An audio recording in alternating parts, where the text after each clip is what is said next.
Welcome to Gridiron Garage, episode 59, Sports Edition.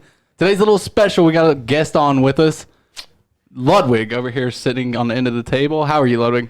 Doing good. Glad to be on. Glad you guys would have me. So we're supposed to introduce Ludwig. He is a graduate with us from Eastern Kentucky University. Yep. He was also a frat star. Of course. Used to rock the 9-inch long hair. Oh, yeah. You know what else he has? It's 9 inches. A man bun. It was the man bun. Nothing else. You think we were going to start this podcast off with a dick joke. You're wrong. But now he is living in Louisville. Yep. UK grad? No. Yep. UK grad. Yep. And a lawyer. Yep. I am an attorney. Yep. He is an attorney. Same thing to me. Yeah. But we'll probably get more into it in the non-sports edition. But we're going to go ahead and kick off the sports edition here. Yeah, episode 59. I'm your host, Zach Curtis. I might sound a little weird. I got a different microphone, but it's a nicer mic. It is a nicer mic, so hopefully I sound a lot better than the other two scrubs. Or other three scrubs. Whoa. 4 scrubs at the plastic table, four boys. scrubs here tonight. The scrub is a guy that can't get no love from me. Hanging at the passenger side of his best friend's ride, trying to holler at me. Dude, we're gonna get copyright. Chill. Yeah, dude, that was way If too anyone That was way too thought that close. was the actual song, That's way too close. Way too close. It was basically like you were playing it, honestly. close. Dude, I thought so too. We have gotten a copyright strike because of Griffin. not because we were Ooh. singing, Griffin. I almost fired his ass. What did because you we were do? playing music. Yeah, we're playing copyright music. that You, he almost told me fired, was- you almost fired my own damn home. Jeez. As far as Griff. we're concerned, I can sing as much as I want because no one will think I'm an actual artist. Yeah, I mean, Yeah, that's you're right. probably fair, but Because that guy making $1 off my song to list it, he's definitely not making $1 off my yeah, song. nobody's listening to this for the singing. Not at all. They're listening to it for the sports, and we got some pretty important sports covers that we got to cover from this past week. The NFL draft kicked off, and let me tell you, boys, it was a wild one, and girls, if you're listening. I just know that I'm super pumped for what the Bengals did. Super pumped. But, as always, I'm your host, Zach Curtis, and alongside of me is at J Law, and he's hanging out with My 3 buds. 3 buds at Big Daddy Griff, and then our other bud is Ludwig. At Thug Life Theo. at Thug Life wanted to Theo. Yeah, that is no longer my handle. It's JT Ludwig 95. Gotta be professional. But yeah, make sure that you give him a follow. But Trevor Lawrence, number 1 overall pick. What a surprise. What a surprise. I mean, I covered it on the pod. You know, if you guys don't follow at Gridiron Garage Pod, changed the handle up a little bit to match the Twitter Nice. at Gridiron Pod. But Trevor Lawrence goes number 1 overall, pairing himself with Urban Meyer and potentially Tim Tebow.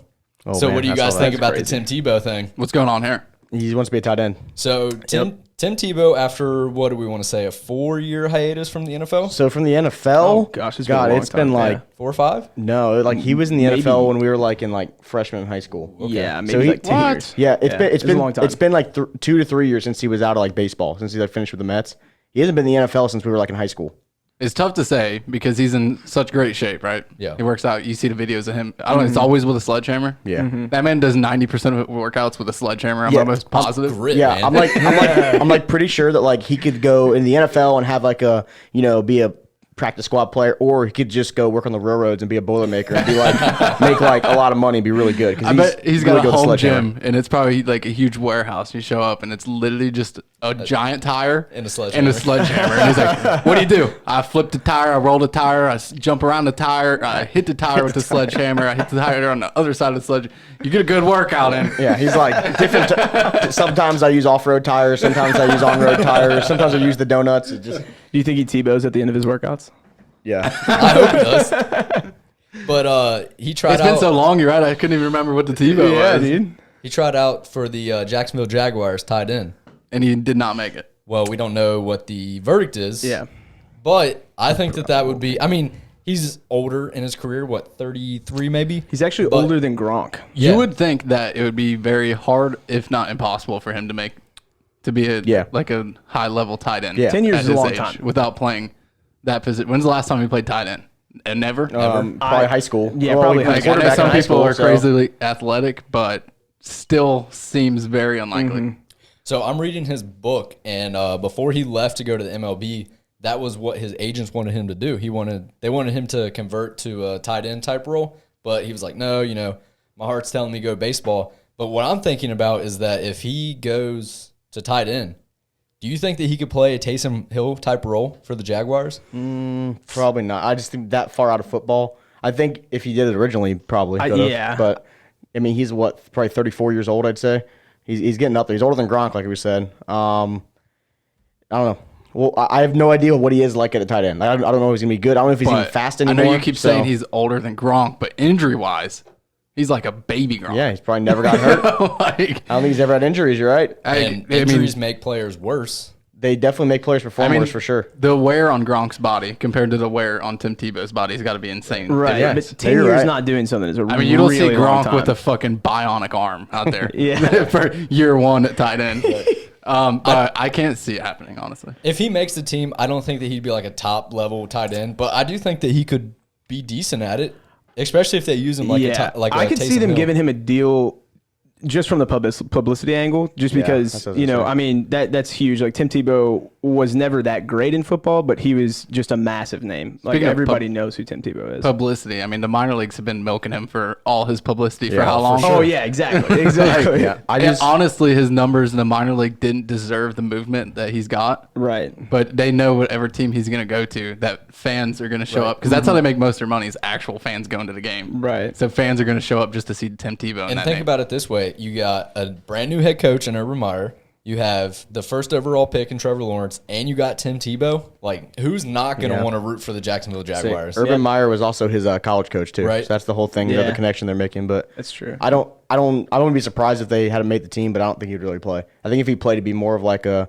hey, let's just put Tim in, for the publicity thing. I mean, Tyler Eifert's down there still. I mean, I know that he's kind of on his downhill, but I would definitely take Tyler Eifert over Tim Tebow if I wanted to play a tight end. You know what I mean? You want to talk about injuries ruining somebody's career. That man cannot play 2 games without getting hurt. You know what made me happy in the NFL draft? They started out talking about the Jacksonville Jaguars, and they did a whole segment about how bad and how they were the worst franchise in the past like 20-ish years. I was like, it's not the Bengals. At least we're not the Jaguars. I was like, I can see them having that same segment for us, but they didn't. They made it for Jacksonville, so it pumped me up. So I thought that this was kind of interesting, and you guys know that I'm not a stats guy, and this doesn't really matter, but he finished his college career with a 66.6 completion rating and over 10,000 passing yards. You Trevor Lawrence? Yeah, Trevor Lawrence did. He's freaking good. He is good. He's good. But somebody, I'm going to jump down to the number 3 pick, and that's Trey Lance. And I think that this was probably one of the biggest gambles in the first round I agree. to take Trey Lance, who, let me see here, I wrote it down. He finished his career with a 65.4 completion rating, but he only had 318 passing and 2,947 passing yards. The 318 passing attempts. Or what did I say?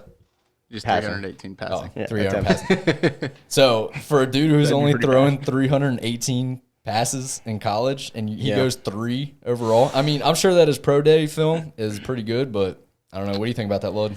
I mean, there were people who were saying that he should go over Fields. I mean, there are people who were saying that he should go like number 2. I mean, so I think that he's got a lot of potential, but I mean, I think you're right. That's pretty unproven. And for the NFL, I say he was a guy like a year ago where they had him as like a top 2 pick, and then Zach Wilson shot up. So the past 2 to 3 months, it was all Zach Wilson number 2. I think since the pro day probably. Mm-hmm. But I mean, people were super high on Trey Lance before this COVID season, right? And then he played his 1 game show out, they called it or whatever, where he played like 1 game, but the whole FCS schedule pretty much played like 1 game, I think. I think he's got potential too. I don't want to knock him too bad. I would have rather taken Justin Fields, but I mean, the last quarterback taken out of FCS that high was Carson Wentz from the same college. Not to say that Carson Wentz, his career's done and over with, but he hasn't played well the last couple of years. He also did have the 1 year where he was going to win MVP, and then he tore his ACL, which really sucks for him. So I don't want to throw out Trey Lance's career, but I don't know. I think Justin Fields would have been the better pick, but I've been on that take for a while now, so I don't want to drive it in the ground anymore. One of the talking heads from ESPN, this is going to the number 2 overall pick that the Jets said, and I thought it was just the dumbest thing that I've ever heard in my life. And instead of comparing like statistics to Sam Darnold and Zach Wilson, they said, and I forget which talking head it was, that Zach Wilson is not going to perform well because of the media coverage and wherever BYU is, and the media coverage in New York. The New York Monster. Yeah, they're like, the New York media is going to eat him alive. Like, he's not going to be able to handle that. The New York media is crazy. They're notorious booers, and they roughhouse every single person that comes in new there. So I do understand that, but Lindor. come on. Yeah, Lindor's the big example. He's getting booed like crazy every time he plays. But, I mean, the media is not going to be the reason he plays bad. He's going to play bad because he's not a good player, or he's going to play bad because he's in the wrong system or whatever it may be. You know what I mean? Right. The media is not going to have an effect on how he plays unless he's just a big head case where he's like, oh, man, I got to do good so the media talks good about me. You know what I mean? Because I guarantee there's been players like that in every sport, other head cases, and they actually really care about the media says. Every player will tell you they don't, but I guarantee you a lot of them do. Granky, yeah. Granky didn't give a shit. I don't think you can succeed as a player if you're really going to let the media get to you. I think Granky says- you've got to really have pretty thick skin, honestly. One thing I do want to point out about him, though, so they showed a stat in his career in teams against 10-win teams, so against good college teams, his passer rating's terrible. He's got 1 touchdown, 8 picks, and he's never won a game in college against like a team with 10 wins. So Yeah, I did see that. Is that a little frightening for the second overall pick that he couldn't beat a single team with 10 wins? I think he's only beaten 2 ranked teams in his career. Yeah, But he has. who does BYU play? Yeah, you also got to think about that. I don't know who. One of them was probably Utah. I'd imagine. I'm assuming they beat them at some point. 'Cause Utah's Yeah, it usually was- good at football, and then they Coastal lost to Carolina. Coastal, but they lost to Coastal. They didn't beat them. So, but I just saw his career against 10-win teams. He's only got 1 win. He's 1-8 against 10-win teams, and he's got he's got 1 touchdown, 8 picks against 10-win teams. He's got I never won a game. So It's not like the Jets are really a great organization to get to if you're trying to build either. So it's kind of scary for him for It's sure. true. They did get a new head coach. Robert Saleh is really good, and I like him a lot. But he's a defensive-minded head coach, so he even said I'm not doing anything really with the offense. I'm going to approve stuff, but he's not going to call plays or do anything like that. So we'll see. We'll see how it goes. So with Sam Darnold going to the Panthers, does that put Zach Wilson as the first-day starter? I think so. I'd think say it will so. be. I'm not sure who else do they have there. I mean, I'm not sure. yeah, I would imagine it is. I don't. They haven't made any trades or anything, so I'd imagine that they expect him to start. Yeah. I don't know. I still feel like that team's going to be terrible because, like, who Probably. do they have? Like, Yeah, they usually are. I don't think this pick will change anything. I don't know if many teams that get a first-year QB or have their mindset of winning. Yeah, I mean, look back at the Bengals last year. We were super excited to get Joe Burrow, but we didn't expect 10 wins out of the Bengals. No, Yeah, no. even with They Joe lost Burrow a lot on of the team. close games when he was in, though. I really think that Yeah. Like, we could have a good year this year. Yeah. so I did too. the only one I can think of in recent memory, and I might be wrong on this, but the only team I can think of in recent memory that like played really well with a rookie quarterback starting was the 13-3 Cowboys when Dak started. So because Andrew Luck they didn't have a winning season his first year. They didn't? No, he still obviously was really good. And so, but the rookie year it was Dak and Zeke's rookie year, and they went 13-3. But also that was the year their offensive line was the best in football, and Zeke had almost 2,000 yards, and they were just like steamrolling teams on offense, and they had a good defense. So that team was like really, really good. And at that point, it was like plug and play for Dak, just go in and make the right throws. And it wasn't like they drafted a second overall pick going, oh, we drafted this guy super high. We're going to let him start. We're going to win 13 games, first year. He was a 4th-round draft pick who had to play because Tony Romo got hurt. You know what I mean? So I can't think of any time you're talking about where, they draft a guy super high and they're like, all right, yeah, we're going to win. We're going to go to the Super Bowl this year, right? We got this guy now. You know what I mean? Yeah, it seems like a team, either they have a QB in place, that's why they're good already, or they would go, if they really believed it was their time to win, they would go find a QB that's in the league and prove it. If they're getting sorry. I mean, to get the top pick to have a QB, your team has to be pretty bad. So, That's so what I was if gonna you're say. in that position, you were bad last year. Usually, one player is not going to change. I mean, football's a lot of players. There's 22 players basically that you have starting. So one player is not going to make a big enough difference. So we do want to talk about game changers, though, and the Bengals got a game changer with their first pick, dude, right? I'm pumped. So I'll let you guys talk about it as the resident Bengal fans, and then we can go from there. So here are my notes. I have it highlighted. Hometown pick. Bengals take Jamar Chase. And I couldn't be more happy with it. And the reason why is because I know that we've gone back and forth and, us saying, do we take... So apparently we've been saying it wrong. It's not Sewell. It's Sewell. Sewell. Yeah, Sewell. it's Sewell. Okay. Penei So, Sewell. yeah, unless Roger Goodell pulled a Marcus Mariota or Mariota. Mariota. But Could be.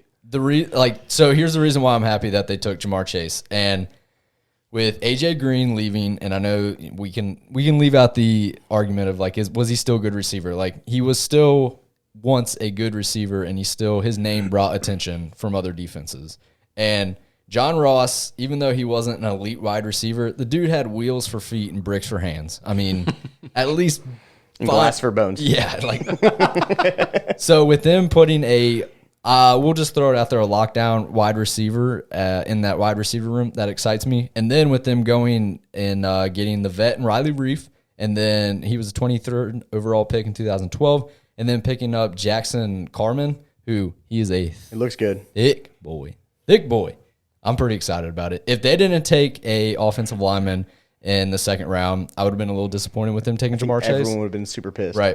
But I think that he looks good. I'm a little confused on where he's at because the Bengals have him listed as a guard, but the NFL had him listed as an offensive tackle. So I don't know, like, did they just automatically just say he's a guard or what? So my thought was that they were going to take a guy anyway, and then unless it was Sewell, right? If they took another guy, was that they're going to put him at guard because they're going to try and play Reef and Jonah Williams at their tackles. That was my thought. That's what I'm ahead of thinking time. too. So they'll probably play him at guard. But the thing is, if one has him listed at one and the other, he can probably play both or has played both, at some sort of a good level, So it could be a thing too, if, say, Jonah were to get hurt or start playing bad, they could maybe slide him over too. It could be another thing. But going off what Ludwig said a couple minutes ago, if the Bengals don't have a 10-win season this year, I'm going to be pissed. Because I think that I think you're setting yourself up to fail. Yeah. I know, but here's the reason. It's going to be Zach Taylor. That's the reason why we don't have a 10-win season. The offense is young, fast, and what's the reason why that offense is not going to be good next year? The offensive The line. line. How can you say that? Yeah, well, a lot of these guys, there's a reason that they got traded from their previous teams. Their teams probably didn't value them as much, or we re-sign gave them, them yeah. too much. But I don't think we did. So we got these guys in free agency. They didn't re-sign them. There's usually a reason they don't re-sign them. Well, Sometimes Riley it's Reif's financial. old. Yeah. But then you've also got young guys coming in. This is the risk of not taking somebody high. If you're taking somebody in the first round, you're basically guaranteed to get a pretty good player usually, right? So you start going back to the second round, you start going back to the third round, the fourth round, the fifth round. I took a kicker in the fifth round. Dude, we can talk about that later. But He kicked the lid off of a Gatorade bottle. He deserves a 5th-round pick, bro. Yeah. I just want to say, Zach, don't get your hopes up too high. No, you're gonna end up killing yourself because of it. It's part of being I a know. Cincinnati fan. I know. But Yeah. what I'm trying to say is the line's the reason that their offense looks really good. If Burrow stays healthy and all the receivers stay healthy and Jamar Chase and Burrow get that connection like we think they should, right? Because they've had it for so long before, then their offense should be really good. But the line, that's the biggest question mark, right? So I agree. they have Jonah Williams probably going to start, and they have Riley Reif probably going to start. Riley Reif is a very good player. He's old. He's not going to be doing it forever, but he should still be very good for the next couple of years, in my opinion. Jonah Williams, we still don't know if he's going to be really good or not. I mean, Technically, it's only his second year. that's what I'm saying. So, I mean, he was super, super, super good in college, and but he basically missed the whole year last year, right, with injury. So you can't really bank on him 100% being like an all-star. He could end up being one. He could end up just not playing very well. I don't want to say that because, he had a lot of talent. The other thing is Jackson Carman does look like a beast, but he's never played a game in the NFL yet. So it takes a while for lines to mesh, right? Like the really good offensive lines, it's linemen that have played really well together. And so I have a couple of friends that, have played offensive line, one in college, a couple of them in high school, and they all told me, yeah, there's like a lot of synergy they have, like who to take, who to block, everything like that. So the longer they go together, I think the better they'll be. And the fact they have young players on the line is good because they can grow together. But year one, expecting like an offensive line to perform when you have essentially a rookie, his second-year player, but essentially a rookie because he hasn't played a game, and then another rookie, you still got to I wouldn't expect them to be like lights out. So that's the reason I'm thinking about it. And the defense isn't good. I don't think their defense is great, but I think they can be good. I think they can be pretty good this year. I think the Bengals lost a lot of secondary players that I was excited for them keeping, but I knew that they wouldn't. And I think that their defensive line kind of rebuilt itself over the last year. I think their defense could be good. I think Jesse Bates is awesome. And they got Chidobe Awuzie, who's been hit or miss, but he's also had some really good games for the Cowboys, but he also has some stinkers. So we'll see. I still think their linebacking core needs the most work. My thing with the offensive line, and I mean, you can kind of take it how you want, and it's like another argument for itself, but it has to say something that if Billy Price is the starter, you literally have 4 first-round picks on your offensive line. Like, is it chemistry at that point? Is it coaching? Like, they were good at one point to be drafted high. So They should have why, the strength and talent and like speed that they need. Where's it at? And I know Riley Reif is older. I think this will be his 12th or 13th year in the NFL, and that's a long time for an offensive lineman. But 3 young first-round picks, like, Well, I don't think they have Billy Price anymore. I thought they cut him. no, they just didn't pick up. Like he'll be a free agent. Oh, gotcha. At the end They didn't pick up his 5th year. Never mind. You're right. It'll be a 4th year. Didn't pick up the 5th year. So I think the Bengals actually are pretty good. And I think the reason why I think 10 wins is a stretch is because the division that they're in That's true. has some really good teams. I mean, we think about the Pittsburgh, like they're the worst team in the division, but they won, 11 games last year? Right. Like, we're like, oh, that Pittsburgh team sucks. They actually won 11 games last year. And then they got And exposed. we know Baltimore's good, and we know Cleveland's good. So it's going to be a tough, obviously, granted, last year, we're basing these off last year's numbers where they beat the shit out of Griffin's shitty division all year. Hey, it was all Andy Dalton's fault, remember? He was the reason why that division sucked. So I guess maybe that division's inflated a little bit, but I think they are good, and I think it's just going to be a battle. Let me in pose the this AFC. question to you, Jake. Think about, and Griff, you're going to have to remind me. Who's the head coach for Cleveland? Oh, Kevin Stefanski. Yeah, it's Stefanski. That's what I was going to say. So they got him, they got Harbaugh, and then they got Mike Tomlin. 3 very good coaches. Very good coaches. And then you got Zach Taylor. What is going to be the problem in the AFC North? Is it going to be the Bengals offense, or is it going to be Zach Taylor competing against those 3 very good coaches? So I just wouldn't write him off yet, right? I mean, because you got to think about it. It's not like those guys were very good, well thought out coaches before they started coaching, right? Mike Tomlin's never had a losing career. I know, but he also, what was his first coaching gig, and then he started Losing winning season? games. So, well, you got to remember Yeah, also, losing season with he the- also, No, he not with also, Pittsburgh. Never. Never. he also Holy inherited, shit. he also inherited a Super Bowl winning team because And then built on it. Coach Cowher retired right after he won the Super Bowl, and then he took over. So that's one thing I just want to point out. He inherited this team that literally just won the Super Bowl the Pittsburgh year is an before. incredibly well-run Right. organization. Yeah. Even though he inherited it, he's still built upon that. Like, Yeah, it's not but, the same but, guys. But he's also getting a team that literally just won a Super Bowl versus Zach Taylor getting a team that literally won, 2 games the next season or whatever? 2 and then 4. Yeah. So I just say, like, listen, I'm not sold on Zach Taylor being the head coach for long term, right? I know you aren't, and I know Jake's not sold on it either. I'm assuming Ludwig's probably not sold on either. No. But at the same time, right, this is, I think, his show it year, right? If he has a good year this year, then he'll probably get re-signed if they do win 10 games or something like that. If he doesn't, if he has, 6 wins or whatever, they're probably going to can him, I'd imagine. They probably go with someone else. But I just don't – I wish don't they want to would. write it off. I don't want to write it off yet just for the fact that all those coaches you named had to have a start in the NFL, and this is his start. This is his first head coaching gig, right?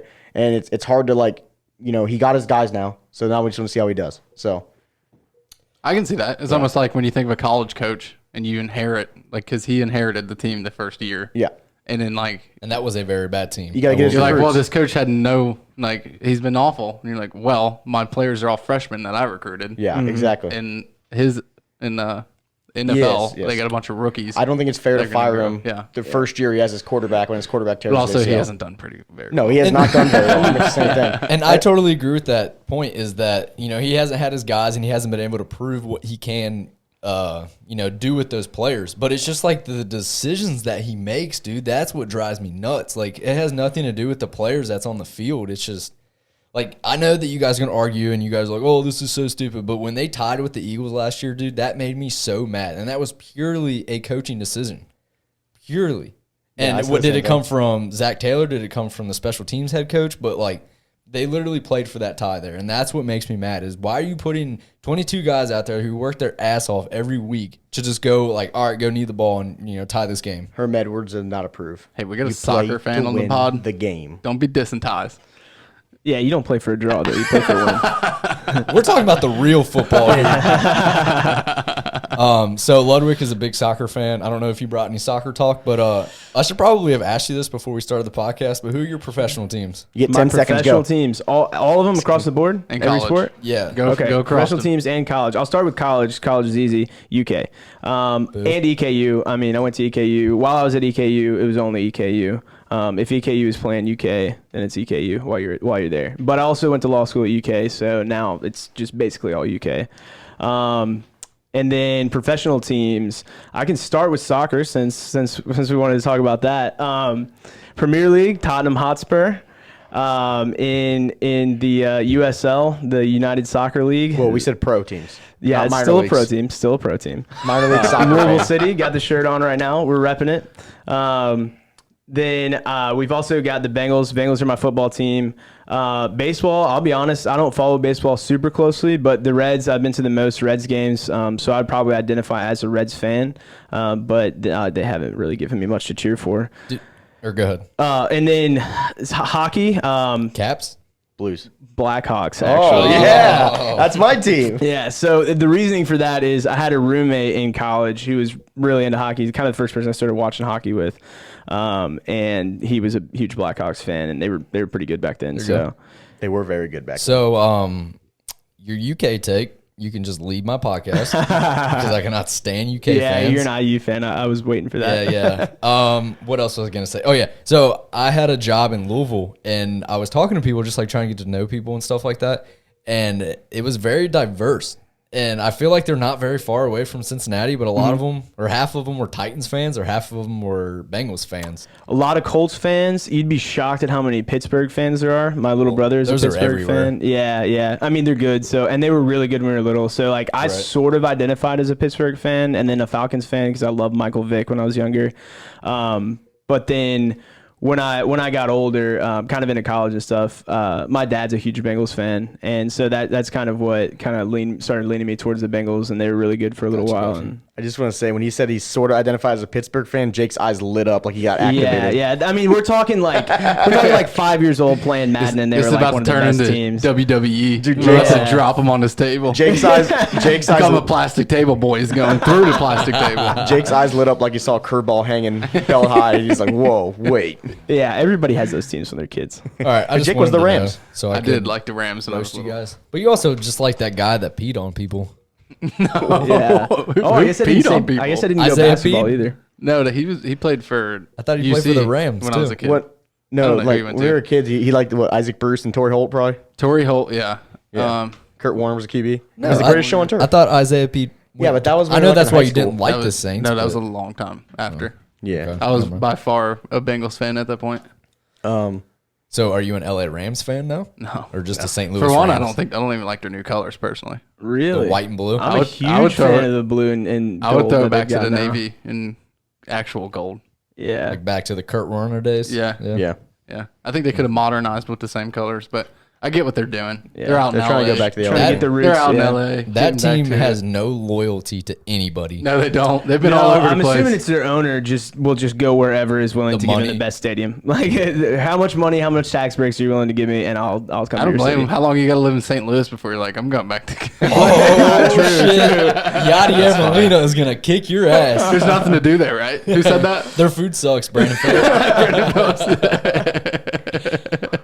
So back to the draft real quick. Couple other snippets. 5 quarterbacks gone in the first round. So we had Lawrence, Wilson, Lance, Fields, and then Mac Jones. Mac Jones fell all the way down to where did he get taken? 15, I think, by the With the Patriots. Patriots. So the Patriots take Mac Jones. Which I would this be is- happy if I was that guy. This is the I know. This is the first time the Patriots have drafted a quarterback that high in like a really long time. First time Bill Belichick's ever drafted a quarterback in that high of a round. If you think about it, how long did he have Tom Brady for? He had no need to draft a quarterback that high. They're so it probably makes more sense. desperate for a quarterback than they've been in. Yeah, no, I for agree with that. I agree with 30 that. That's what I'm years. saying. So they finally drafted a quarterback this high. It'd be interesting to see. There's a lot of funny memes going around because there's a picture of Mac Jones. He looks kind of chubby when he was like after the national championship smoking win. a cigar. When he's smoking the cigar and I've looking seen chubby. it everywhere. Yeah. So they were posting that picture and next to the Tom Brady picture with his shirt off when he's like getting drafted and stuff like that. There was also, if you remember the NFL Play 60 commercial, this is probably even back we were probably high schoolers, right? It was Cam Newton and there was this little kid like with the football and said, "Give me the ball," and Cam's like, "You got to get it from me first." And the kid, Cam Newton's chasing the kid around. Someone said, "I 100% believe this is Mac Jones as a kid," or something like that. And because now he's playing with Cam Newton, so there's tons of memes going around. I think it could be interesting. I think if there's anyone that can build a quarterback and make him good, it's definitely Bill Belichick. Would you guys all agree?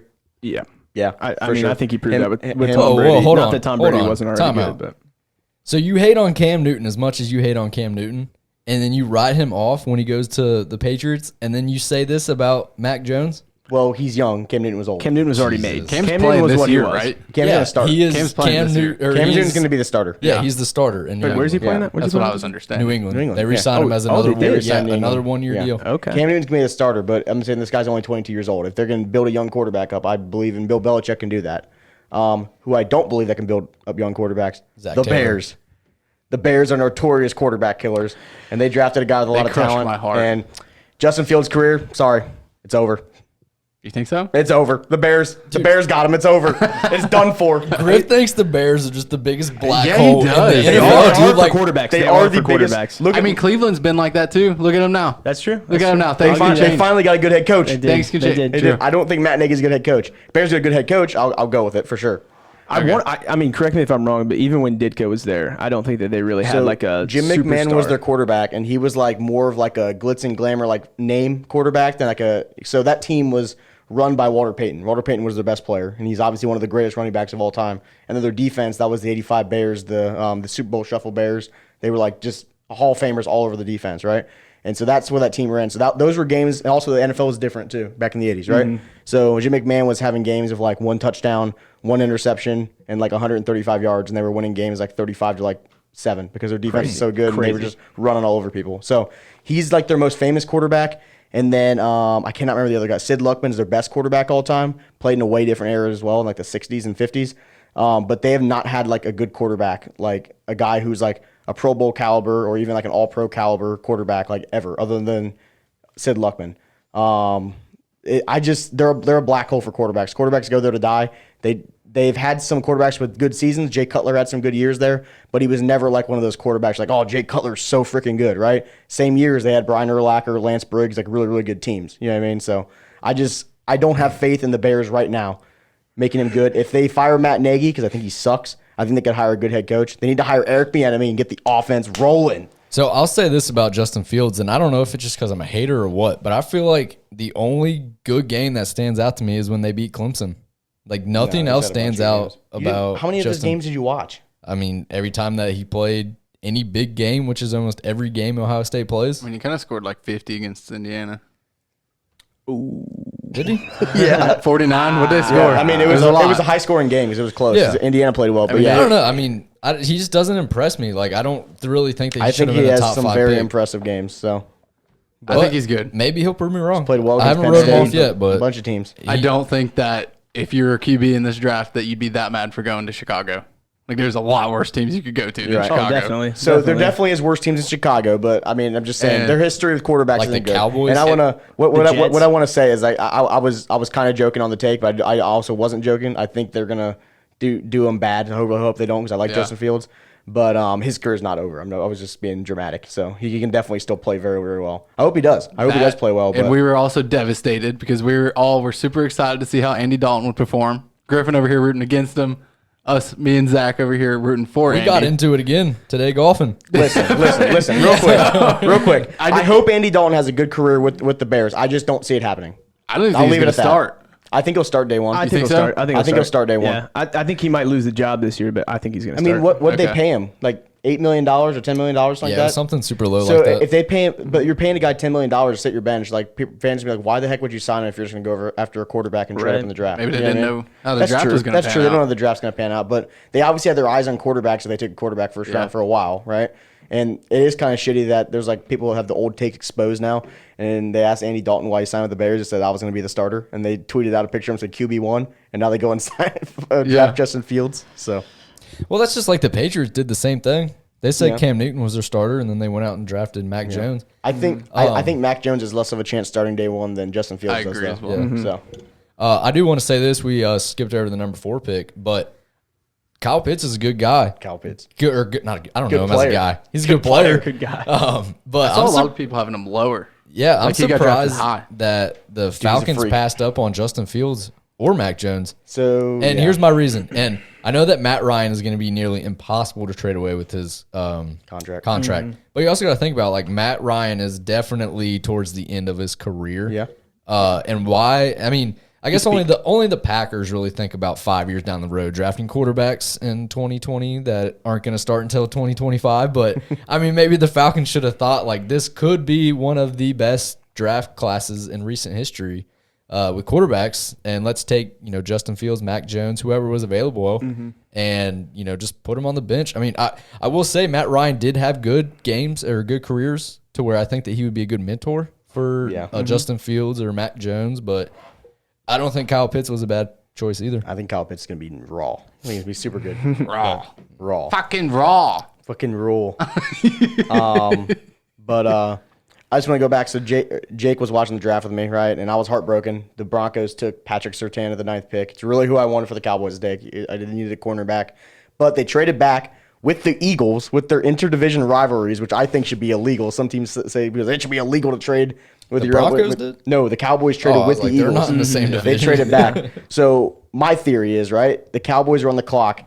Devontae Smith was on the board, and that's who the Eagles wanted. I think Jerry called him and said, hey, you better trade me your pick and a 3rd-round pick, or else I'm taking Devontae Smith, just like I did last year, taking CeeDee Lamb. And they traded with the Eagles. They got a 3rd-round pick and the Eagles pick, and they took Devontae Smith. So, and then the Cowboys took Micah Parsons. I was pretty excited about it. He's a really good player. Some mock drafts had him at number 4 to the Falcons, even though that was a reach because he was probably graded between 8 to like 15-ish. But got him at 12, I believe, or 14, 13. So 12. he's gonna be really good though. He's a beast linebacker out of Penn State. So beefing up the linebacking core. And then they got Chris Jenkins. I don't remember his last name, but he's out of UK. I think he's Chris Jenkins, but he's a cornerback out of UK too. He's supposed to be really, really good. So I was the happy with their Cowboys did draft. good. They got all defense. That's what they needed. I mean, they you got go, defense. yeah, you trade a pick back, which you didn't get who you really wanted, but they kind of probably figured they wouldn't get who they really wanted. Yeah. So they trade back 2 spots, get a little something, and still get a player that they probably would have picked at Oh 12, yeah, for sure. Right. where they were. So I think they made out, right? Yeah, they made out. They had a good draft. I was happy with it. They got defense. That's what they needed is defense.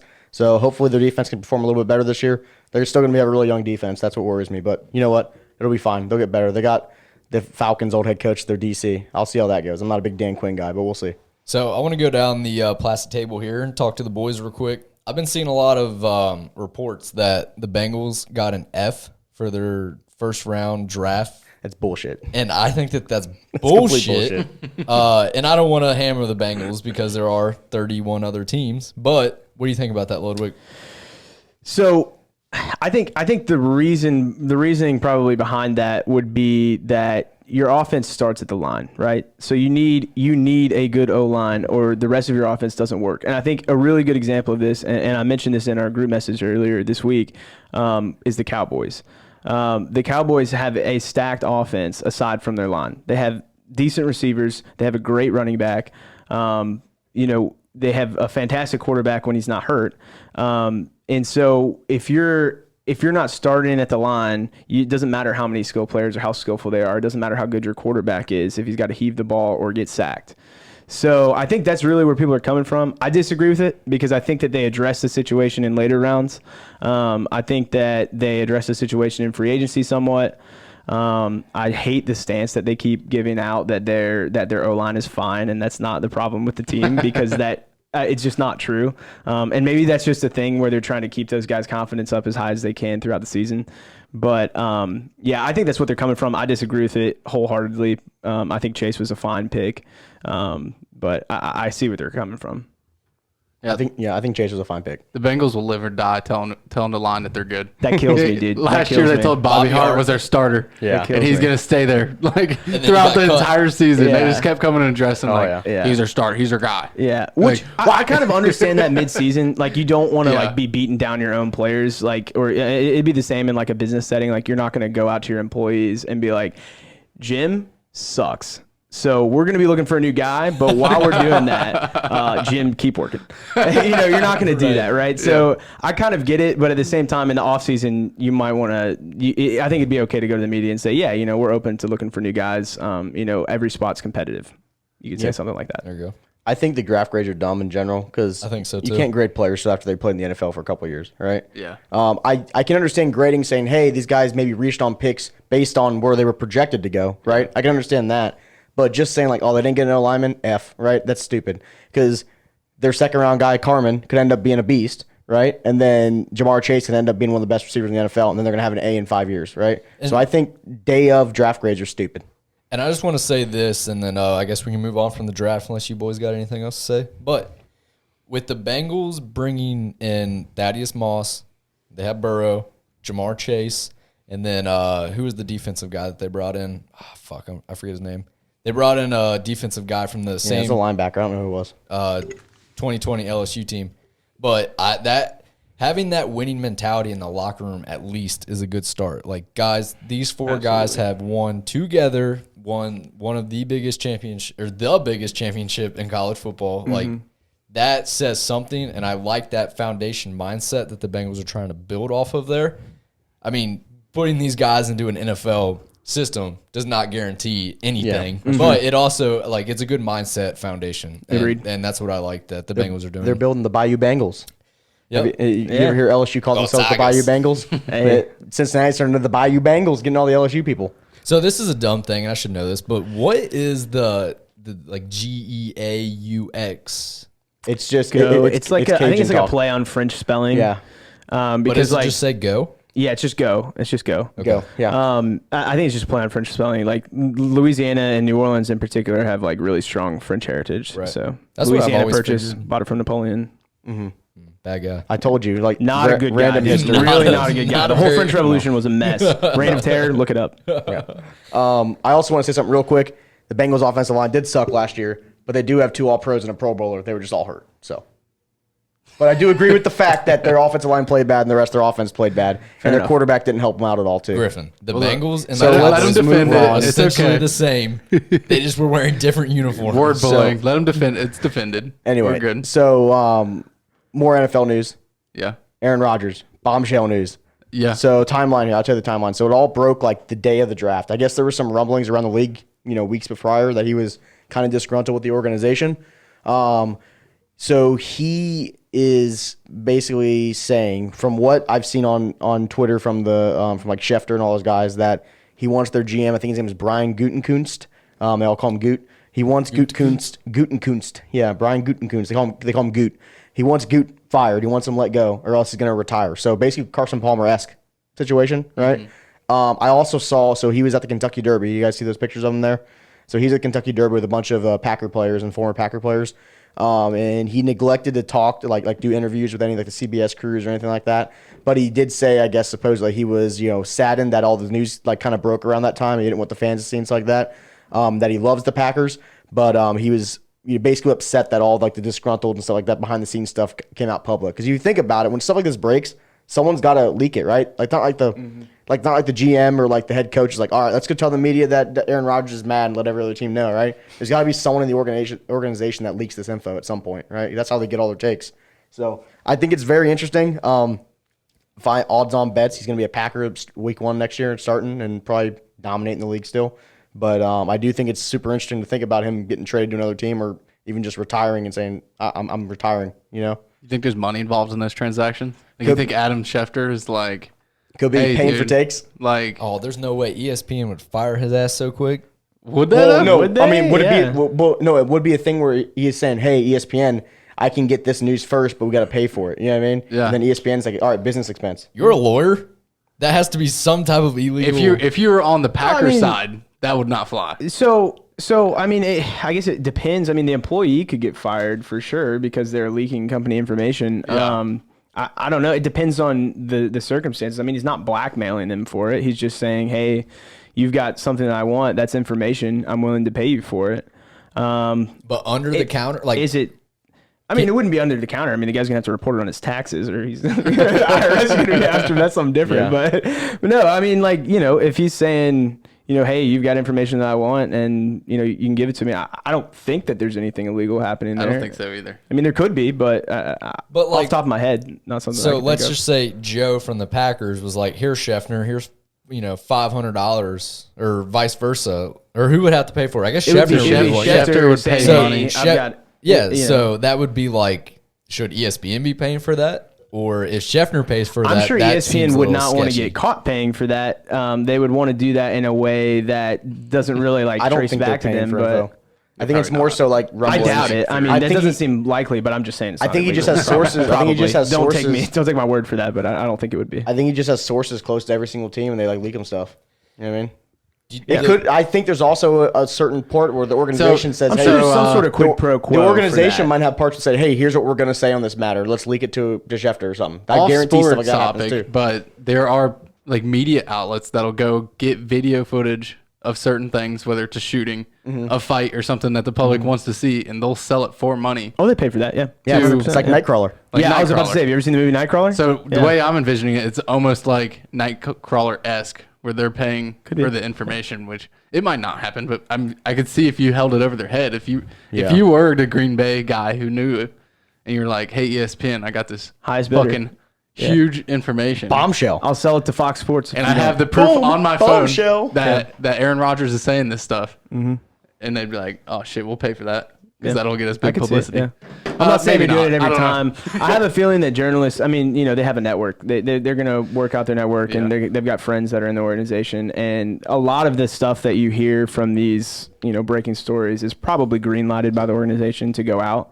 Yeah, that's what I was thinking, I too. think that's probably what Aaron Rodgers would be the most mad about, is that someone higher up in the organization said, hey, tell Adam Schefter that he's the one who's mad, not us. It's it's him being the problem, not us being the problem. I saw, so I'm a big Pat McAfee fan, and he talks about, who is he talking to? I don't know. He was interviewing somebody, but the media, I think it was, who's the baseball guy? Jeff Passan.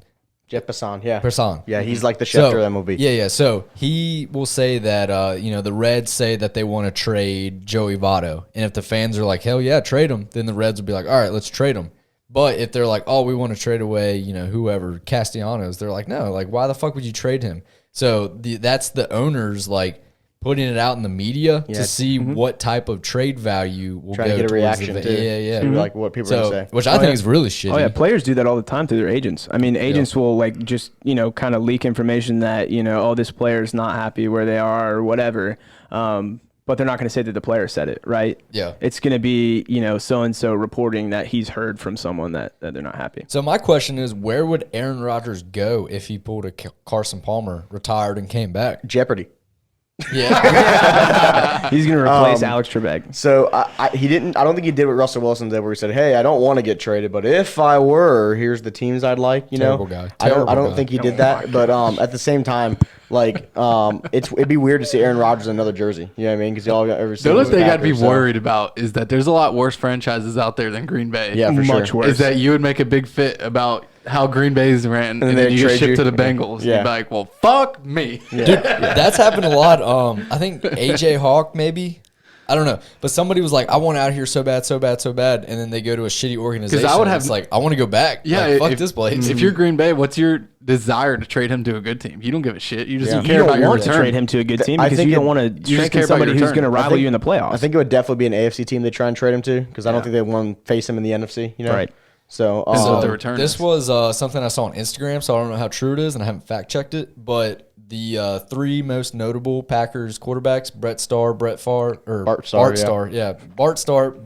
Favre, and Aaron Rodgers have never played more than 16 seasons with the Packers. Yep, and this is the 16th season that Aaron Rodgers would have with the Packers. So I think he's gone.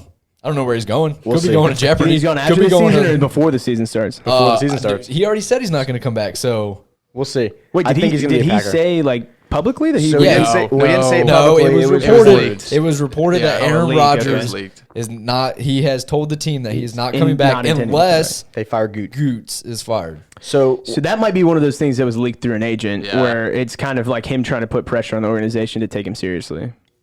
But I mean, maybe all he is for it. serious. I mean, he might be. one thing I want to say though, so what's your guys' opinion on this? Because this is essentially the same thing as the Russell Wilson stuff, right? Where he said, I want to have power in this organization. I want to I want to be able to make decisions and like, here's how I want it to go, or else I want to leave. It's essentially the kind of the same thing. His is a little different, with not with players, but he's saying he wants the GM fired and he wants a new guy as GM. I don't think he's saying he wants to be the GM, right? But I would be hard pressed to say that he doesn't have already some sort of say in like some acquisitions they make. I could be wrong.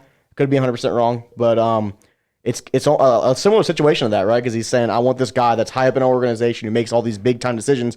I want him gone or I'm leaving. You know what I mean? So I think it's kind of an interesting situation. I think that, and correct me if I'm wrong, but Russell Wilson wanted more of like the play calling, like So type of he wanted thing, he like- wanted more roster stuff. So he wanted he wanted input. He wanted it was a similar thing when Carson Palmer did his, because Carson Palmer wanted some input on the roster, saying like, hey, when you guys go to draft these players, or go, I do a lot of scouting myself, because they both said that they do scouting on certain players either in the league or in college. When you're going to draft these guys, or if you're looking for trade targets, get my input. I'm the franchise quarterback here, and these are the guys that are going to be protecting me, right? I want to have some input on some of the player acquisitions, especially with the line. That was more Russell Wilson's thing. It seems like, I don't know if Aaron Rodgers has said anything like that too, but his is more so like, hey, I don't think Goot's doing a good job. I want his ass gone. You know what I mean? I want a new GM. So he's basically saying it's either me or the GM, which it's a bold move. It is a bold move, right? I think so. And here's, I guess, my thing with it, and you'd be surprised that I'm kind of on Russell Wilson's side. I mean, I'm on both of them, but I feel like Russell Wilson does get good players for the most part. I mean, he does, just not the O-line. Their O-line's been bad. But and their team's good, usually. but if I was Aaron Rodgers and I consistently said, dude, I need receivers. Dude, like, I want this and I want this, and they go draft a fucking quarterback Yeah, that was in the first disrespectful, dude. round. That was bad. think it was. That was bad. That is probably where it started with Rodgers. And he went on this fuck you tour, and 2020 raised his trade value or gave him that leverage to be like, listen, guys, it's either me or him. And if I was the Packers million owners, that I would definitely be firing Goots. So Coots. a little shocking here, right? So I went through a big Twitter rabbit hole when all this news broke on Packers Twitter. So I went on Twitter, all these Packer fans, all it is just all talking about situations, yelling and arguing with each other. Dude, it's like 50-50. Half the Packer fans actually want them to ship off Rodgers for trade. Isn't that insane? I see it. He's I mean, yeah, I old. can see it, but so they're saying like Still this good, is though. well because they're mad about the Brett Favre situation back in the day, right? Because Brett Favre did something similar. He said, "Okay, I'm gonna retire. I'm done." Then he came back and demanded his job back after they said Rodgers was gonna start, and he threw a big bitch fit and tried to make the Packers look bad. And so the Packers shipped him off, and he tried to run the media circus. So a lot of them were saying, "Oh, he's doing a Brett Favre again." Typically, it seemed like kind of the older fans were the ones that were getting mad at him, and like the younger, newer ones were thinking, "No, screw that. Keep Aaron Rodgers. Let's get rid of Goot because Goot's not very good." I don't know if he's good or not. I'm sure my cousin will let me know because he's a big Packer fan. But I think he's going to be there. I think my gut right now says Aaron Rodgers will be on the Packers next year, but we'll see. I could be wrong.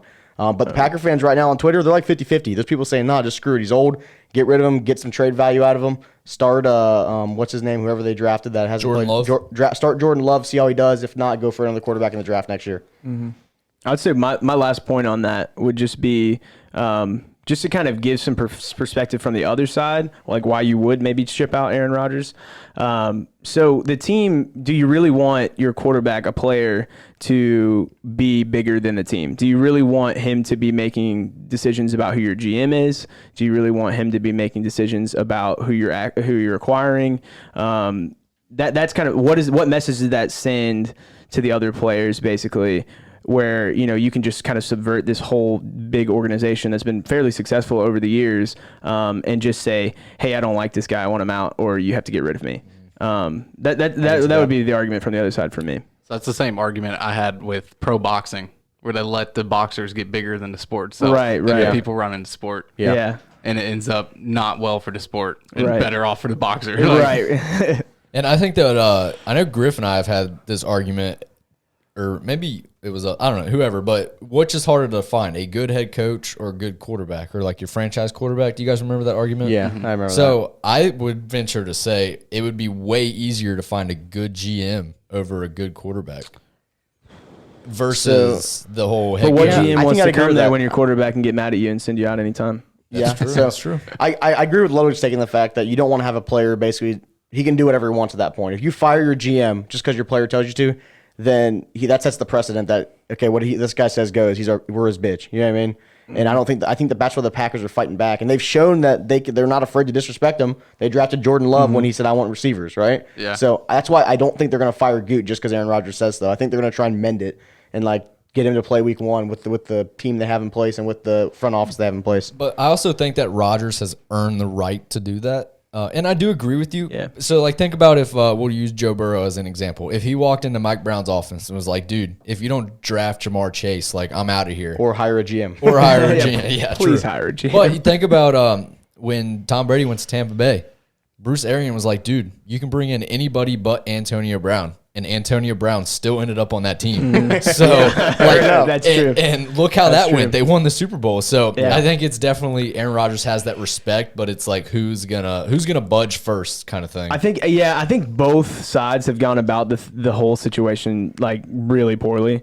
I think it's just become like this like proxy like Cold War almost between Aaron Rodgers' camp and the Packers camp, and I think both sides could have probably handled this a long time ago with a sit down and maybe not drafting a quarterback. So in the first round last there year. was one thing too. So apparently, one thing Rodgers is mad about too. I think before this season started, another field of fire for the fuck you tour. I guess he wanted another contract extension. He wanted to get a couple more years because I think he's gone. He has Not three, after 3 more years. 3 more years. I think he wanted to rework his contract and get a couple more years on there. And they just said no, we're not going to give you. Like, we'll re-sign you when your contract's up. And he was mad about it. He wanted like another extension, and they just told him straight up no. So I think he was mad about that as well. Yeah. And I think when he had this insane season, he's like, look, guys, I'm still this good. Contract extension, they're probably still like no, you know. And I think that we can end it at this is like Rodgers has a bad personal name in the media because he just doesn't give a fuck about them. But I do think that his play on the field definitely proves that he's a good quarterback. Yeah, he's good, no very doubt. good. He's There's- great. there's no doubt second that best he's quarterback good. in the NFL right now. So Yeah. We're He's also really good. looking at this through like word leaks through the media. Yeah. You know, Right, Like exactly. Rodgers hasn't come out and talked to the you're right. audience Exactly. specifically. It's like a game neither of has telephone. the GM. Yeah. So we're not getting the entire picture. I mean, 100%. people are putting the pieces together, but we're not getting it straight. And from every time the mouth. somebody reports on it, they're adding their own little spin onto And what their they He needs to think opinion come is on said, the yeah. Pat McAfee show and talk about it for 45 minutes. Tuesday, right? Yeah. Tuesday. Only during the coming on? season. Oh, during the season, yeah. He's only been on one time after the season. So but one thing I want to say, I think we can all agree, it seems kind of hard to coach with him, like because I mean he definitely wants a lot more say in the coaching too. Like I know because there's been times where we said he changes the plays because he thinks it's a dumb play call. He's like, I'm just gonna go and change the play. Hey, we're gonna do this instead. he's I even think that's just said part of that managing Yeah. a superstar. his Yeah. helmet speaker, Yeah, he it acts like it broke. doesn't work. I know, that's what I'm saying. So he can call his own plays. I think we can all agree That'd he can piss be you kind off of hard if to you're a coach. coach, yeah. Yeah, 100%. So, but anyway, moving on. A lot of NFL talk today. It was awesome, guys. We had a lot of NFL content. But Can't wait. Saturday was a huge day in the state of Kentucky for our non-Kentuckians that listen. The Kentucky Derby, you might just think it's something that is. We'll do that after. Kentucky Derby might just think, it's a horse race, right? But it's one of the biggest betting events in the entire country, right? Lots of money bet every year in the Kentucky Derby. And if you're from Kentucky, it's just something that you do. Like it's Derby Day. You go to a Derby Day party. You go and you eat food. You get drunk. You watch the Derby, and it's awesome. And I want to say, guys, I'm a betting genius. I'm Betting back. genius. I'm 100% back. I saw it. I am back 100%. I won $300+ betting on the easiest bet of my life, Bob Baffert, who's the GOAT, right? We're going to talk about GOAT of GOATs, but we should put Bob Baffert on there. Bob Baffert, Dude's- the rider. Yeah. No, Bob He's a Baffert's the trainer. trainer. You guys should get Bob Oh, Baffert the on the trainer. pod. Bob Baffert, yeah. That'd be the richest person I've ever seen in my life. Yeah, dude, absolutely. This man has won 7 derbies now or 8? 7 or 8? Seven. That's his record now. It's not just his record. It's a record for the Derby. He's literally Tom Brady of horse racing. He's trained 7. Yeah, I know who it is. Now that you said it. And he Bobby even the made. goat. He even you would probably said recognize him if you saw him. I would. Yeah. his post-race interview was like talking to Bill Belichick really helped me win this Yeah. one. And I was like, I don't know if that's a dig or Gosh, not dude. because So- Bill only won 6. For anyone I guess that's with Tom Brady. anyone that's seen the show Eastbound and Down, right? Will Ferrell's character, the car salesman with the wacky hair and stuff like that. His name's like Leslie something like Oh gosh, I can't remember his name, but yeah. Anyway, it looks just like people were saying. This is Bob Baffert right now. He's got his sunglasses and his crazy white hair. But what I want to say, it was insane that he won this. So basically, when I was betting on it, right, I gave myself $100 to bet with, and I bet on a bunch of different horses and stuff. And I had like $25 left. I'm like, you know what? I'll bet on Bob Baffert's horse because he always fucking wins. And I just put it on there, and sure enough, wire to wire, freaking won the race. And he gave the lead up for like a split second and got it right back. But this horse, interesting story. Bought it for $1,000. Yep. So he bought it at an auction from. And he won $1.8 million Yes. with this The damn horse was $1,000 horse. a He bought it at an great auction. ROI. So the original owner of the horse, when it was little, sold the horse because she was going through a divorce and told the salesman, said, "Hey, put it at auction.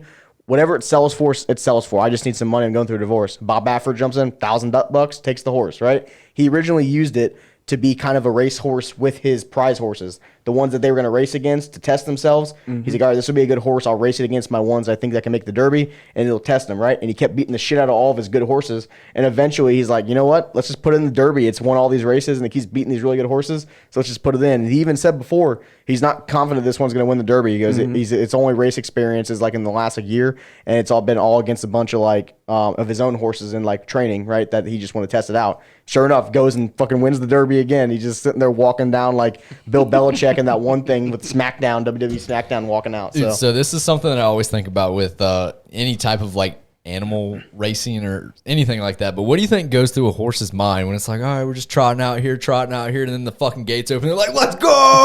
Oh yeah, I think they're getting hyped up. yeah, I think they pump them up on a bike before. Like they're definitely giving them shots of shit. Like there's no like illegal drugs. So some of that as far as like performance enhancing drugs in horse racing, as far as for the horses, some of that was legal for a really long time.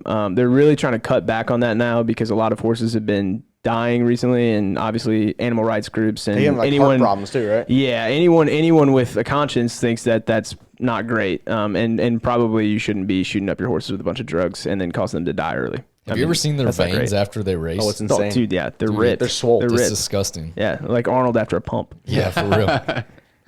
So the horse probably doesn't. You think they know what the goal is?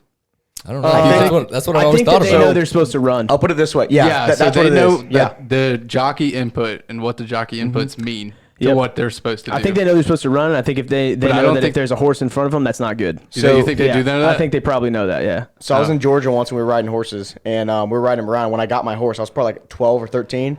The trainer goes, so be careful. And then she said, I can't remember what it was, if I had to like click my heels on the sides or whatever. She goes, don't do this, because he used to be a racehorse. He'll start taking off. He'll be like, okay, run. Yeah. No, thank you. Swear to God. My ass would laugh so hard Yeah. at Griffin. Just cruising. didn't do it. What is it like? What do you think they run? 30, 40 mile an hour? I think the top speed was like 38 I think yesterday. 30 something. They're Griffin Yeah. rolling at 30 mile an hour like, ah! Yeah. She That'd basically be the told me. funniest shit ever, so she dude. basically told me if I did it, all you pull back up on the reins and he stops. That's his Okay. break. So, but she said don't be careful doing this. It's apparently to kick them really hard to get them in gear, but like Yeah. that's like their input, right? It's like teaching a Yeah. dog on a jock when you shake his hand, right? You know, you put food out, he knows to shake your hand. With a horse, he clicks him on the side. He's like, oh, I need to take off and start Yeah. running. It's time to go. So, I think it's more so that they know when to run. Yeah. What do you, like, you know, when we do crazy shit or like riding or whatever, and at the end we're like screaming, having a good time. You think that's what like the horse is thinking in its head? Is like, hell yeah, we just did that, boy. Yeah. Probably, yeah. I mean, that's what they live for. Like that's what they're bred for. That's what they do every day of their lives. Right, so, but yeah. like as humans, we can comprehend that. But like a horse, do you think a horse comprehends? right, Like I mean- wake up every day to piss excellence and race. a horse probably doesn't have self-awareness. I don't know. I don't think it has I inner could be monologue. wrong, but they might. But yeah, I don't think that it's like gonna wake up and be like, yeah, I'm a Derby champ. Well, what? No, not like that. But what I want to compare it to is if you watch like really well trained dogs, like how excited they are when they complete the training session or when they do the Yeah. task that you want them to do, and they're like, "Yeah, dude, like that's awesome. I just did that." Especially when you watch police dogs, Right. like they'll go fetch whatever they were sniffing and tracing, bring it back, and just amp the fuck up to the cop. Like, I would say that the horse could probably get the gist of, Yeah.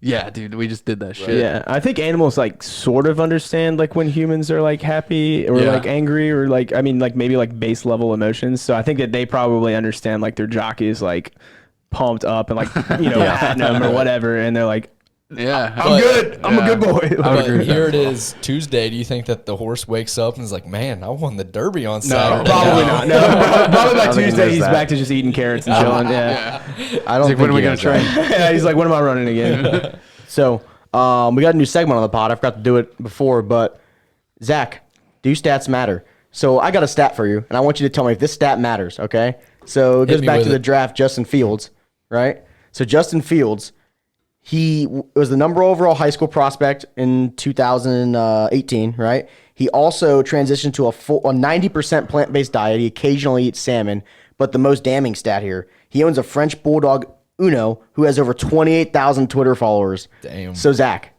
do stats matter? Stats do not matter. I would argue that. Uh-oh. He's got. I would say that maybe an up and coming pet company would be willing to fork out some money for 28,000 followers. I think that stat matters. and Zach. it could make him a buck or two. It's a money I maker. think it'd make him better quarterback because No, listen, see, because this is why I don't want to hear this shit. Here you go. Because right? he's gonna be Here like, it oh, is. it can make him a better quarterback. He's Here's how making we money. He can invest it into his body. and then it'll make him a better quarterback. No. Because Deion Sanders always used to say, why do you dress up so fancy? Deion says, look good, play good, right? He makes money off his dog Uno, buys some nice clothes, look good, and goes and plays good. Yeah. So Wow. That's Zach, incredible. do That's a stats matter? stretch. That is the stretch of all stretches. But his French Bulldog has more followers than most people. Zach, how is that not good? How does that not matter?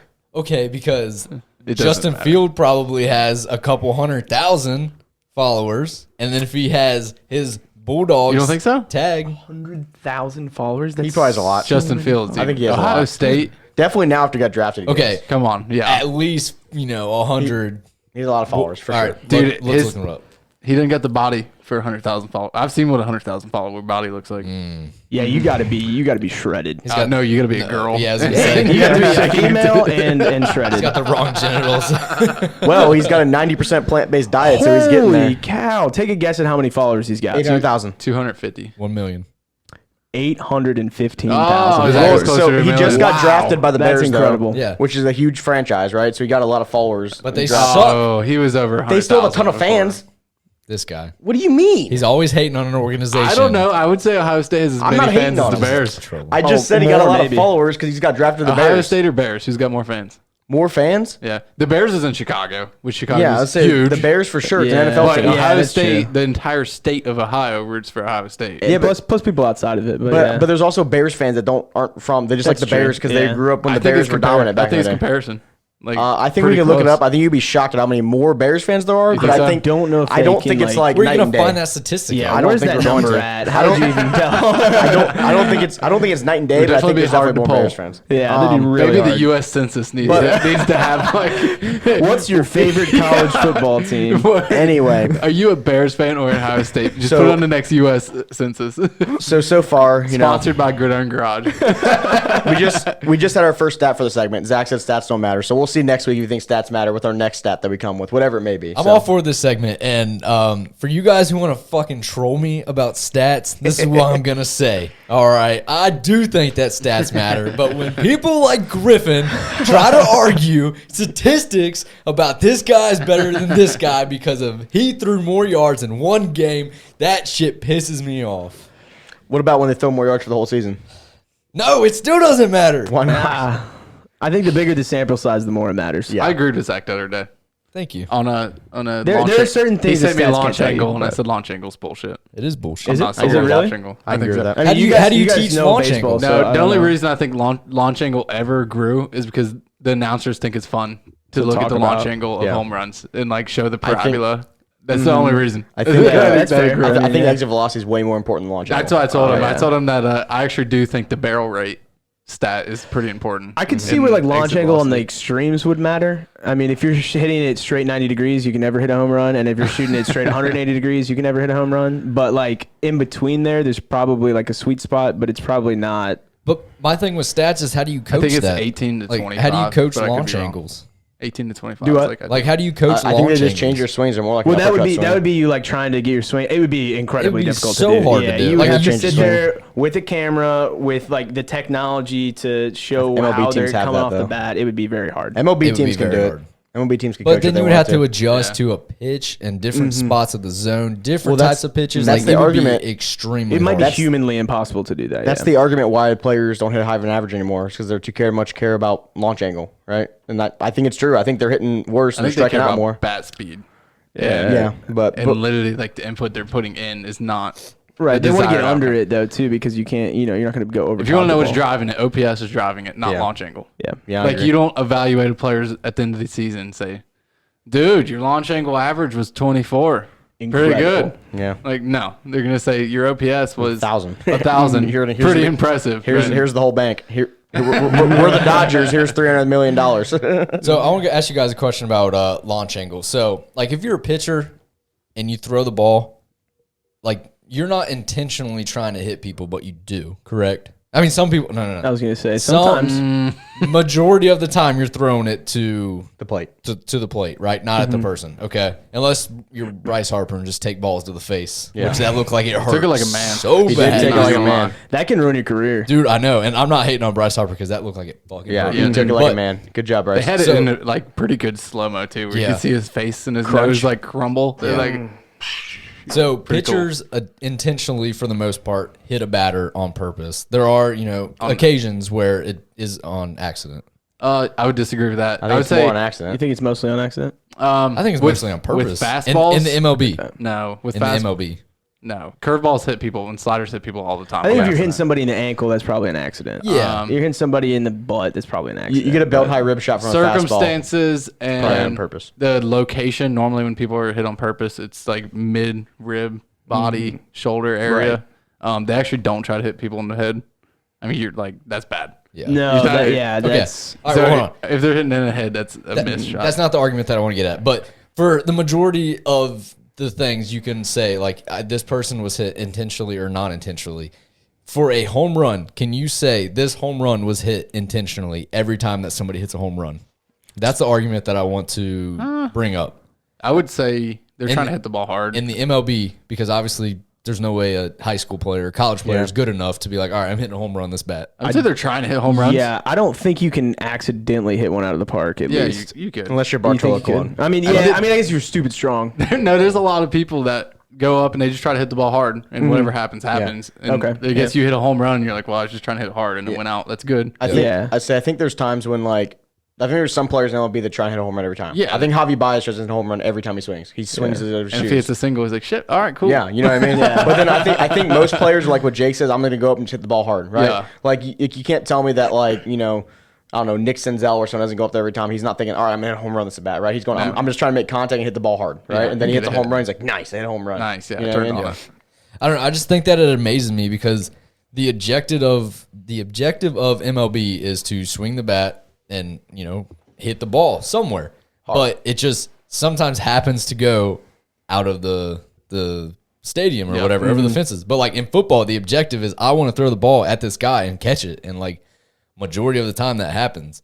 The pitcher majority of the time throws it across the plate. In hockey, or not in hockey, whatever. Like, you know what I'm trying to get Yeah, at. I get what you're think- saying. But like most in sports the are very ML intentional about what they right. try But to in do. the Yeah. MLB, it's like how intentional is that to actually hit a home run? That's what like I think you're going blows too my far in the mind. weeds on it. I think they're just trying to hit the ball. Yeah, I mean, I get what you're saying. But I get what you're saying. But how is that going too far in in the most weeds? sports, in order to score, you have to be very, very diligent about what you're doing and like how you're lining up, and like things like that. Like, there's a lot that goes into it, and there's a lot that goes into hitting a home run. Right. But you can accidentally hit a home run. You don't usually accidentally hit a 3. Now you might accidentally hit a half court shot, but you know, I was just throwing an alley oop. exactly. That's happened before though. But I'm trying to tie it into like the metrics in baseball and how they're getting so big. Well, Is like what I how, wanna like, say- I feel like a home run is more unintentional than any other way to score in professional sports. I think, but there's a lot of situational hitting in baseball too. For instance, today's Reds and Cubs game, right? Spoiler alert: the Reds won on a walk-off single. So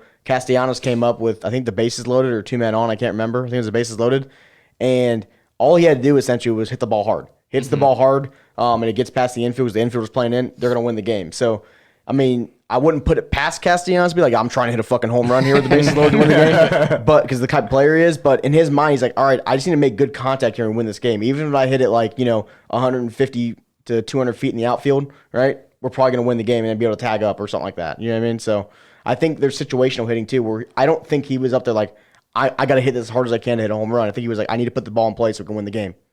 I mean, So- baseball is just a weird game where there's a lot of luck It is. involved. There is. There is. Yeah. Like, you could go up and hit the ball 120 mile an hour every single time. And depending on where you hit it, like wherever it goes, you're still going to bat like 500. it just Like, happens. you're So, not gonna- it happens so fast. It's not really humanly That- possible to control all those variables. The reason why the uptake in home runs is just, I think the team's valuing the home run ball, and they value the players that are hitting them. So they sign more players to hit home runs and less players that get on base. They're not on base, but less players to hit singles. Yeah. Those players are probably still out there.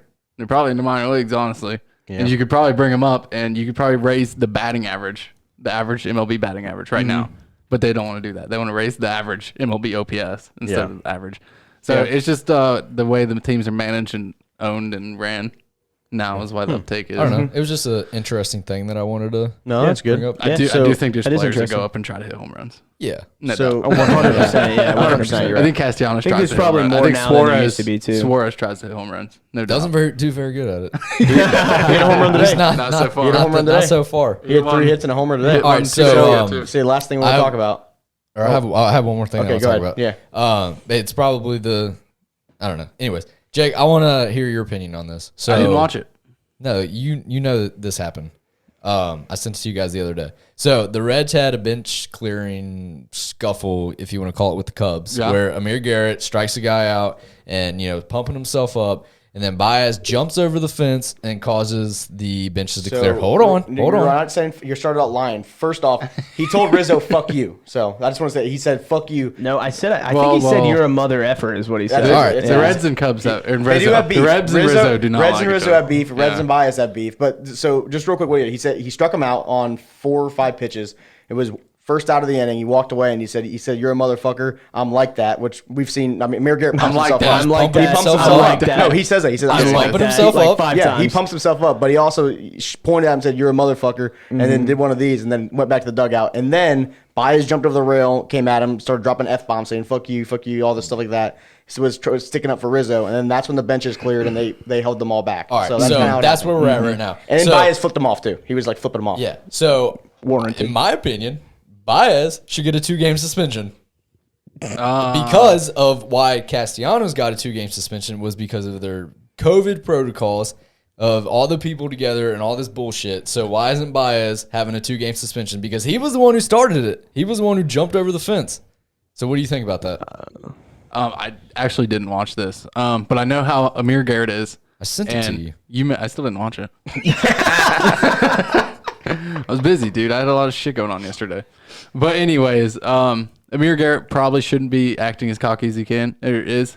You've seen it. So Bauer can do it because what Bauer was doing, right? When Bauer took the ball and was at Cleveland and threw it over center field wall, you know how many people thought he was an asshole? Yeah, they got and pissed. how bad he looked. That was It's also because the last game he played. Because his ERA was a 5. Yeah. But you know how much bullshit he's done since then, and his ERA has been sub 3. Yeah. And he's gotten no lashback because he's been good.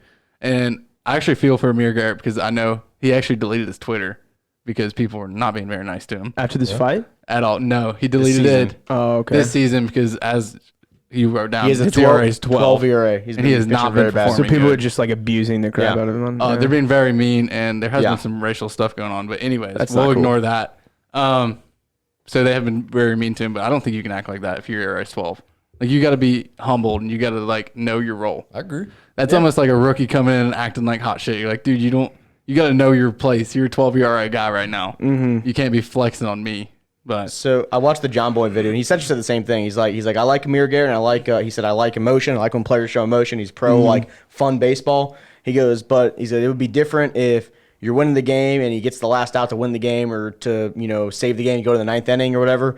But they're losing by 1. It's the first out of the inning.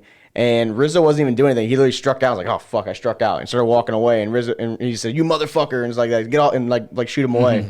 And so then Baez did jump over the fence. So if we want to go off precedent, basically with so Baez Castellanos, jumping the fence starts the benches clearing. that's Yes. that's why the bench is clear. But the reason he jumped over the bench is because he Because basically Amir Garrett said, fuck you. yeah, he called him a motherfucker and all that stuff. But after that, Amir Garrett did nothing. Like, didn't go towards the Rizzo, didn't go towards the Cubs. But like, it's just kinda baseball. watched him off, Everyone but gets he their didn't- feelings hurt in yeah. baseball. I mean, you call someone a motherfucker, someone's going to stand up for him. Or someone from the dugout's going to say something at least. You know what I But mean? That's We're the weird getting- thing What, about baseball. what I'm getting yeah. to, though, is based on what happened to Castellanos, which we all agree was a BS suspension.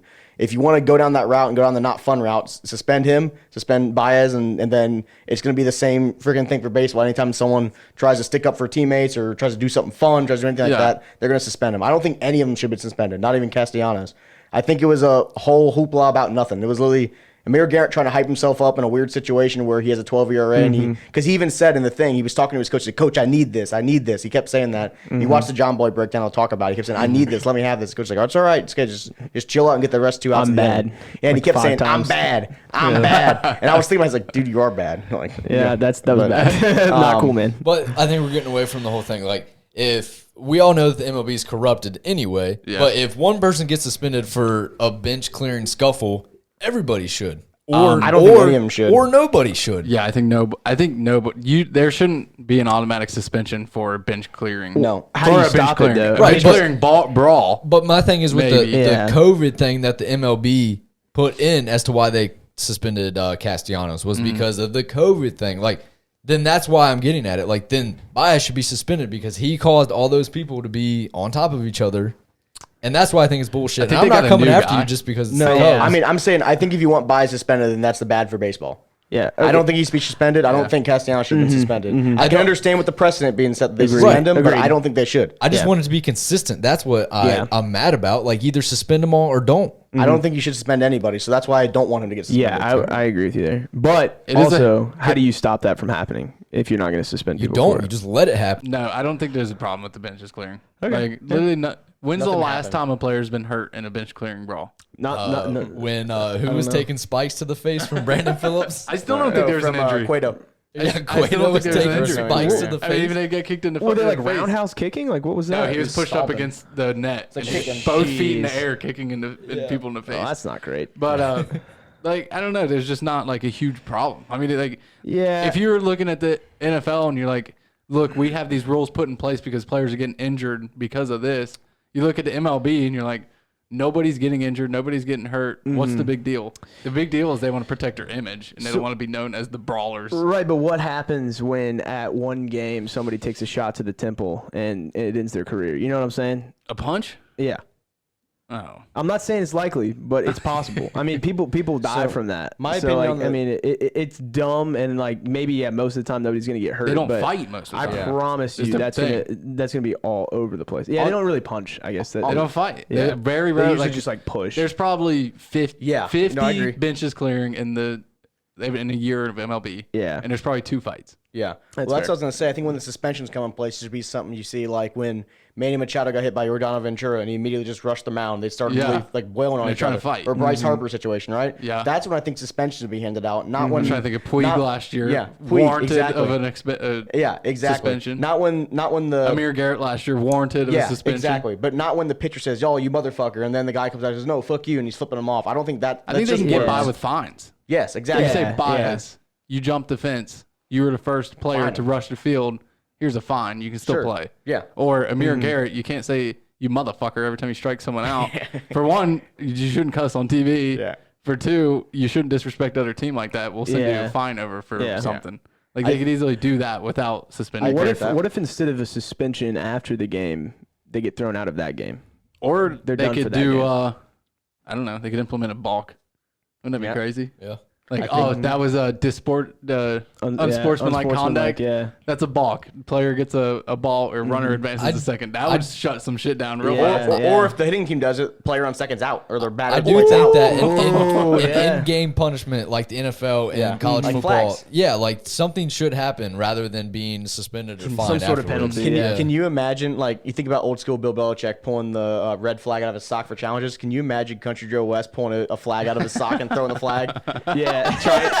announcing the whole crowd. It would be weird seeing unsportsmanlike seeing conduct a on the umpire pitcher. throw a flag. But you know they'd get into it, right? It's like when they eject Yeah. people and they do the big old. Like, Oh, yeah. You know they'd get into throwing that flag. So- No oh, yeah. sportsmanlike would come. Well, they had to flying. reel it back in the NFL because that dude lost his eye. Yeah. Yeah. Straight in his eyeball. Not, You didn't not hear about funny this for guy? real, but like a Yeah, funny it did. situation. It went right into yeah. his helmet. Yeah, and yeah. it ruined it ended his career. Ended Yeah. his career, yeah.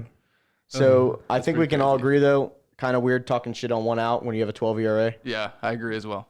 I agree. But that's how he So- does it. Yeah, he does. He does who hype is. himself up, but I mean, I think there's a difference between him, like, hyping himself up think- and saying, "You motherfucker." You know what I mean? I think After this is one going to out. be part of how we always say the MLB governs itself. I mean, Yeah. the other players are not going to take it well coming from him So performing. I would like not that. be surprised the next time the Reds and Cubs play, someone gets thrown at. I Yeah. hope so. Especially in Chicago. If they go to Chicago next, so they should be in Chicago next. I Yeah. would not be surprised if someone from the Cubs Someone's threw gonna at take a someone. hit, yeah. Yeah. But We'll the see. thing is that when it's like a pitcher thing, right? That's the one thing I always thought was dumb with throwing at people, right? They'll hit Suarez or Castellanos. Yeah, Amir Garrett goes Yeah. and like, says, "You motherfucker." They're all mad at Amir Garrett, and Suarez comes up and they pin him in the ribs. Like, he didn't do shit. He didn't do anything. He's sitting there like, that's you guys, how it holds you accountable. Is because you're Amir Garrett and you're sitting on the bench like, Yeah, I know. God dang, I just got our best hitter. Well, Whoa, Suarez is not right now. No slander on the pod. And years back, he said, Or they- "I just they got throw my a winker or best. something. I just got my Yeah. best hitter beamed. Yeah. You feel bad. Like you feel worse Yeah, I seeing your agree. buddy get freaking beamed than if they were to beam you. You'd feel worse. Right. All right, boys, let's wrap this episode up. All right. Thank you for listening to episode 59. Go ahead and follow our Instagram, Twitter accounts. Go ahead and give us 5 stars because we love you and you love us. Thank you. You're beautiful. We're out.